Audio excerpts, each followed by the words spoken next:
It's time to count down the top 10 best-selling light novels in Japan for the week of August the 13th to the 19th of 2018.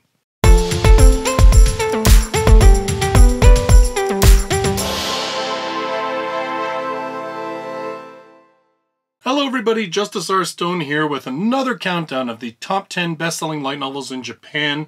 On this channel, I cover all things light novels, countdowns like this one, also reviews and news, and I post the light novel podcast on this channel as well. So if you love light novels, or maybe you're just starting to get interested in them, you should consider subscribing. Now, in this video, I'm going to be counting down the top 10 best-selling light novels, as I said, for August the 13th to the 19th of 2018. Going to be really brutally honest with you, everybody. The list is kind of boring this week. Not a lot of change from last week. Only 3 titles get changed on this week's, and, well, I'll just say it right off the bat. Mirai no Mirai owns 2 spots in the top 10. Again, once more this happens. So it's really not as exciting. Plus the one other title that had a fairly high debut on the list, it's a really long ongoing series that I don't think any of you will be really surprised that it has done well in the top 10 for its first week of release. So with all of that said, let's just get into it. At number 10, with 5,361 copies sold, volume number 2 of Hataraku Maou-sama SP, or The Devil is a Part-Timer SP. Now, this was on the list, of course, last week. You know what? I'll tell you if it wasn't on the list last week. That's probably going to save me more time. In any case, as I said last week, these are actually reissues of original light novels that were bundled with the Blu-ray releases of The Devil is a Part-Timer anime. This volume covers some events between volumes 2 and 3, hence why it is, well, it was originally released as 2.8. Now, as far as I know, they have added some additional material to this release just to make it worth picking up for people who may have already gotten 2.8 with the Blu-rays or the DVD sets. So essentially, these are just side stories. They're not really overly consequential to the main series, which we do have licensed in English, and of course you can watch the anime on Crunchyroll. It only covers the first 2 volumes. We now have 11 volumes released in English, so we are way ahead of the anime. This one released in English by NumberOne. One of my favorites, definitely a great series. A series that does really well based on the strengths of its characters, as well as just being really entertaining overall, about a demon lord who comes to our world to escape from a hero who had defeated him in another world, and ends up having to take a part-time job at like a McDonald's. They call it McDonald's, it's basically McDonald's, in Japan in order to support himself. At number 9, with 5,895 copies sold, the Kadokawa Tsubasa Bunko of Mirai no Mirai. Now, of course, Mirai no Mirai has been on this list now for weeks and weeks. It has, at certain points, alternated between having only one version in the top 10 and having this other version in the top 10. Thank you very much to Trefender, who a week ago just reminded me that he had previously said that the Tsubasa Bunko are intended to make stories easier to read than the normal version. That this one, I guess, is written, so it has the kanji that is in the other version, but above some of the more difficult kanji, it has, now would it be, what, hiragana? Is that what the other writing system is? Anyway, it has the more simplistic phonetic spellings so that for younger readers, they have an easier time of reading the book because it gives them the pronunciation of the kanji. So I guess in a way it's not only making it easier for younger readers, but in a way is also sort of beneficial education-wise because it's exposing them to other kanji that they may not quite be at that level yet in terms of their schooling. So this one, of course, is an adaptation of a film, Mirai no Mirai, which premiered in theaters at the end of July in Japan. It is coming out in English. Now, the light novel has been licensed by NumberOne, and they are releasing it October 30th is the official date now. They actually just premiered the cover of it on Twitter and on their Tumblr account, I think on their Facebook as well. Now what's interesting is that NumberOne is just releasing this as Mirai.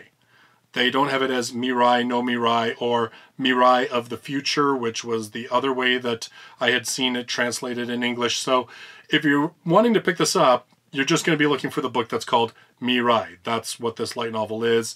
The film itself is based on a young boy who's having trouble adapting to the fact that he now has a baby sister. And when he's out wandering, actually runs into a girl who turns out to be his sister, but as a teenager, and they go on adventures together. It's the same author and director and filmmaker that did The Boy and the Beast, The Girl Who Leapt Through Time. I mean, The Boy and the Beast was actually picked up as well by NumberOne and released as well in English. So not too shocking that they picked this one up. And like I said, it should be coming out at the end of October, which I believe they said is before the English release of the film. So I guess the film is coming out in November. I'd have to double check that, but I know that was kind of what their press said was in time for the English release. So either it's coming out end of October, early November in English, the film. At number 8, with 6,985 copies sold, Boku no Hero Academia, the movie Futari no Hero, which of course is the novelization of the film. It is coming out in North America in September. It's already out in Japan. This one is, I guess, based sort of, I'm not too sure where it fits in the anime. I'm guessing it doesn't fit. Like, I mean, there's a season on Crunchyroll that's streaming right now. I'm guessing it takes place before this, like maybe between the last season and this season. If you're a fan of My Hero Academia, I'd love to hear your thoughts about where exactly this fits chronologically. Of course, we do have the manga, which is the source material. It is released by Viz in English. We also have, as I said, the anime, which is streaming on Crunchyroll. And in addition to that, Viz recently announced that they are going to be releasing a number of light novels in the My Hero Academia series. These light novels are short stories, sort of side stories, although as I understand it, they are still canon, and in some cases actually do kind of explain some of the events that occurred in the anime. So I think what one of the guys on the podcast was saying is that in the anime, during one period, there's a character, you're kind of like, where is this character? Well, the light novel short stories actually tell you where that character is. So they are tied in, but at the same time, I don't think it's really like the end of the world if you don't read them. But obviously, if you love My Hero Academia, well, you're probably going to buy them. So there you go. At number 7, with 10,719 copies sold, it's the Kadokawa Bunko version of Mirai no Mirai. Now, of course, like I just said, this one is the honest to goodness without any aid. This is the sort of older version, the version that doesn't have any assistance with the kanji. And it is the one that's been on the list consistently for this whole time. So not really shocking that it's still on the list. Man, this book has done really, really well, like surprisingly well. I mean, I started doing this list a little over a year ago on the channel, and I think it was really only Your Name that I've seen in terms of a film adaptation that sold this strongly this long. So I'm kind of excited to check this one out. I hope it lives up to my perceived hype based on the light novel sales. At number 6, with 10,911 copies sold, Hoshi no Kirby, Star Allies, Uchu no Daipinchen. Now, this is kind of funny because I guess, so Kirby, of course, the Nintendo video game character, big in Japan, apparently. In fact, Hoshi no Kirby was a popular anime that aired in Japan for 100 episodes from October 2001 to September of 2003. They have done a number of light novels based on Kirby properties, and I believe what they do is they put it under the Hoshi no Kirby to tie it into the anime, but in this particular case, Star Allies is the latest game from the Kirby franchise. I'm not too sure how this ties in because there was one of these titles on the list just a couple weeks ago, which, as I understood it, was the novelization of the game. But now this one is coming out, Star Allies, as well. So I don't know if maybe that first one was only one part of the game that was being novelized, and this is the continuation, or whether they're just other Kirby stories being set in the sort of Star Allies timeline, and that's how this is working. Not too sure. I'd certainly welcome anybody's thoughts on this one, but then I have to admit, the last time I talked about Kirby, there wasn't all that much excitement about Kirby, except from Terrence on the Light Novel podcast. At number 5, with 12,477 copies sold, volume number 6 of Tenshi Tachi no Kagai Katsudo, or in English roughly translates as Angels Extracurricular Activities. This one has no English license. Very, very little information about this series. A story about 3 angels who decide to do extracurricular activities, just based on sort of the bad Google translation I got of this volume. It looks like it's focusing on one of the characters in a part-time restaurant job. Now, as far as I understand it, this series, I guess they've been releasing basically a volume a year, or actually between volumes 5 and volume 6, there's been a number of years. So it's a series that goes back a number of years, but I guess maybe the release has been so slow, and that's maybe why there's not a lot of information about it in English. Maybe a lot of English fans haven't sort of jumped on it. It's not been a high demand for fan translation, or maybe like the cover definitely makes it look a lot more like a shoujo type title, which, you know, as much as I think it would be cool to get more shoujo out light novel wise officially in English, it's not been as big a market so far, even amongst fan translations. So maybe that's part of the reason. I'm not too sure. Again, you know, I invite anybody who's got more information about this title to share it, so I can add it to my notes for whenever this title resurfaces again. At number 4, with 12,968 copies sold, and this one is the highest debut of the week, and that is volume number 19 of Date Alive. Yes, of course, this long-running series, very popular. It did have 22 episode anime plus a couple of OVAs, which were licensed for North American release by Funimation. The anime covered about volumes 1 to 7 of the light novel series. We do not have an English license for the light novels. April 10th, yesterday was the last day of spring vacation, so starting this morning it was a school day. After being woken up by his cute little sister, Itsuka Shido believed that it would be the start of another normal day. As for predicting the chance meeting with the girl who called herself a spirit, along with a sudden shockwave, the townscape vanished without a trace. In a corner of the street, which had now become a crater, the girl was there. "You, have you come to kill me too?" She is the disaster that will destroy humanity, a monster of unknown origin, and a being rejected by the world. There are only 2 ways to stop this girl: annihilation and conversation. His little sister, Kotori, wrapped in a military uniform, thus said to Shido, "Since it's like this, just go date her and make the spirit fall for you."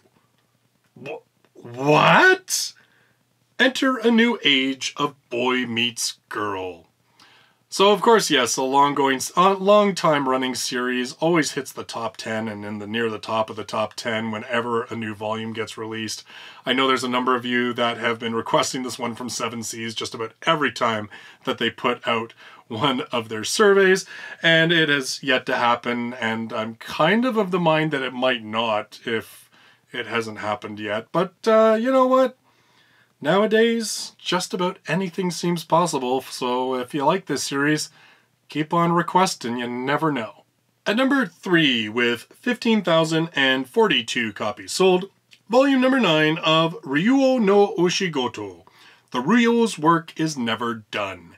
Of course, this one on the list last week, so 12 episode anime which streamed on Crunchyroll. Thank you very much to a number of you that came forward and said that the anime covered up to volume number 5, because I really honestly couldn't find that information anywhere online. Now this one is being released exclusively on the Bookwalker website in English. You can only buy it in ebook format. They released volume 4 on July 17th of 2018. This one, of course, about a teenage boy who has achieved one of the highest ranks that you can as a shogi player, Ryu, and about the 9-year-old girl who shows up on his doorstep insisting that he promised to make her his apprentice.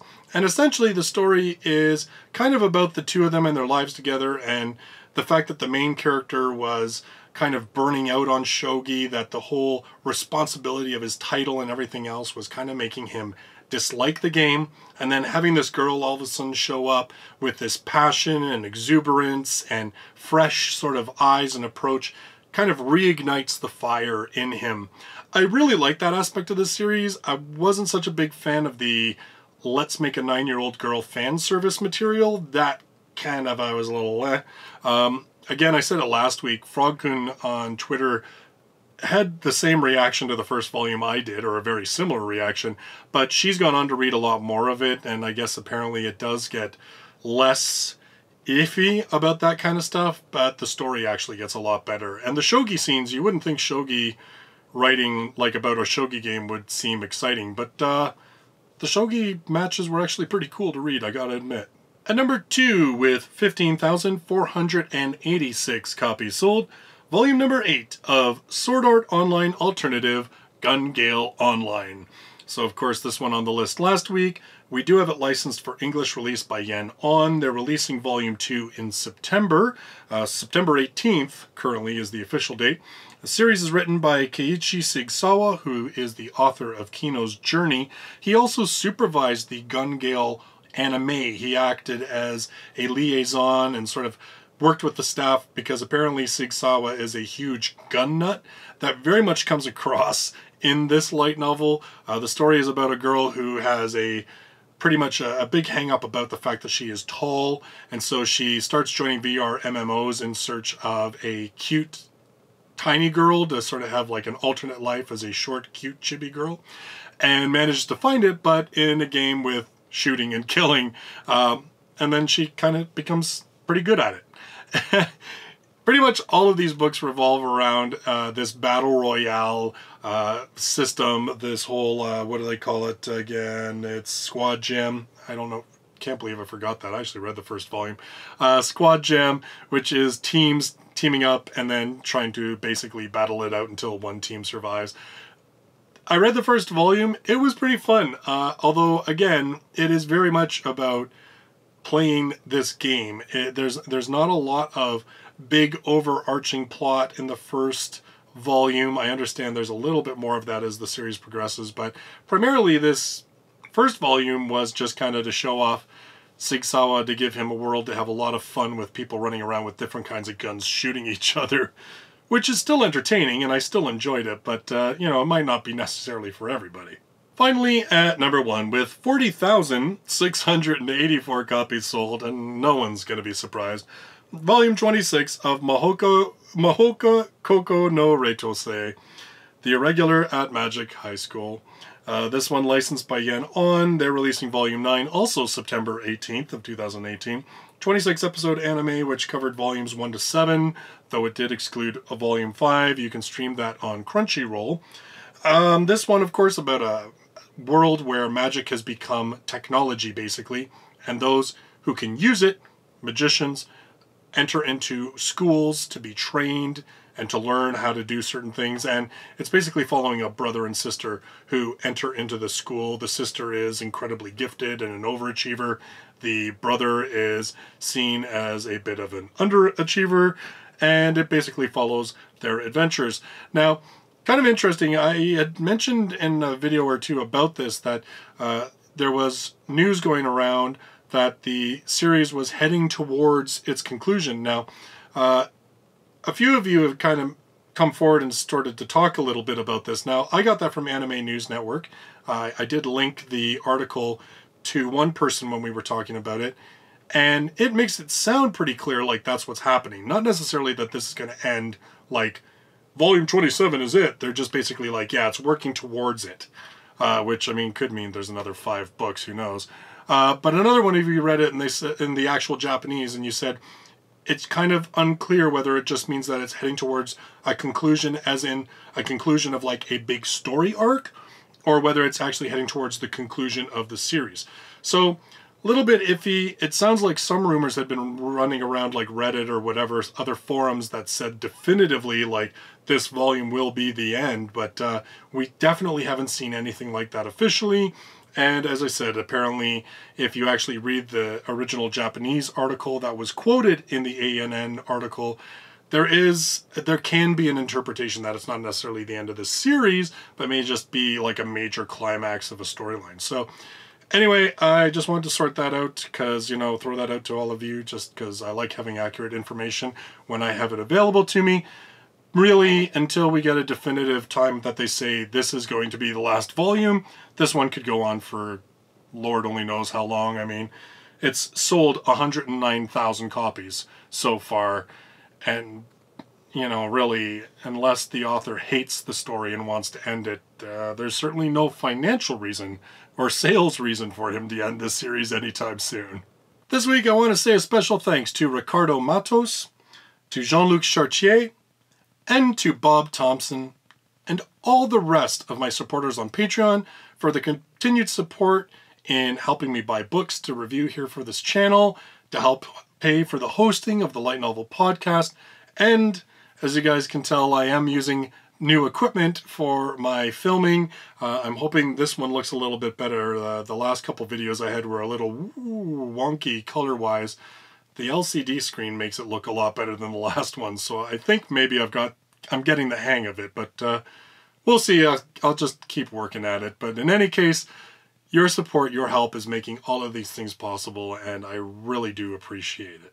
So those are your top 10 best-selling light novels in Japan for the week of August the 13th to the 19th of 2018. And, well, maybe, hopefully next week the list will be a little more exciting. Like, as I said, I mean, Date Alive and Kirby really are the only 2 new titles, and even then, as I said, we had a Kirby title just like 2 or 3 weeks ago on the list, so not too exciting this week. Maybe next week will be more fun. I will be here and we'll find out then. So if you're brand new to the channel and you love light novels, or you're just getting into them, you should consider subscribing. I do these countdowns every single week, as well as 2 to 3 reviews, and I also have news, and of course the Light Novel podcast is posted on this channel as well. Thank you so much for watching me in this video, and I look forward to seeing you in the next one. Till then, bye-bye for now.